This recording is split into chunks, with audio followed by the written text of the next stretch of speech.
લાખિયાવીરાની મહિલાને ચૂનો લગાડનાર બાંડિયાના 3 શખ્સ થરાદથી ઝડપાયા।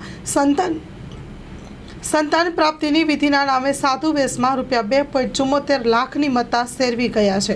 નખત્રાણા તાલુકાના લાખાણીયા વીરા ગામની આધેડ મહિલાને ધર્મની બહેન બનાવી સંતાન પ્રાપ્તિ બાબતે વિધિ કરવાના નામે સાધુ વેશમાં આવેલા શખ્સ અન્ય 2 સાગરીતો સાથે મળીને ₹2.74 લાખની ઠગાઈ કરી હતી। જે ગુનાને પોલીસે ગણતરીના જ કલાકોમાં ભેદ ઉકેલી 3 આરોપીઓને થરાદથી દબોચી લીધા છે। પ્રાપ્ત થતી વિગતો અનુસાર સોમવારે નખત્રાણા પોલીસ મથકે ઠગાઈની ફરિયાદ નોંધાઈ હતી। જે ગુનાને પોલીસે ભેદ ઉકેલી લીધો છે। મૂળ ભચાઉના અને હાલ બાંડિયામાં રહેતા આરોપી વાદી બિચ્છાનાથ, વાદી નેનુનાથ સુમારનાથ અને વાદી કેશનાથ જાફરનાથને થરાદથી ઝડપી લીધા છે।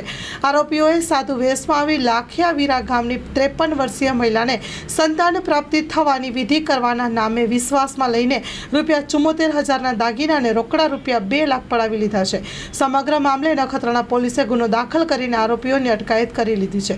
પોલીસે આ અંગે વધુ તપાસ હાથ ધરી છે અને ઠગાઈમાં ગયેલ મુદ્દામાલ આરોપીઓ પાસેથી કબજે કરી સહિતની તજવીજ હાથ ધરવામાં આવી છે।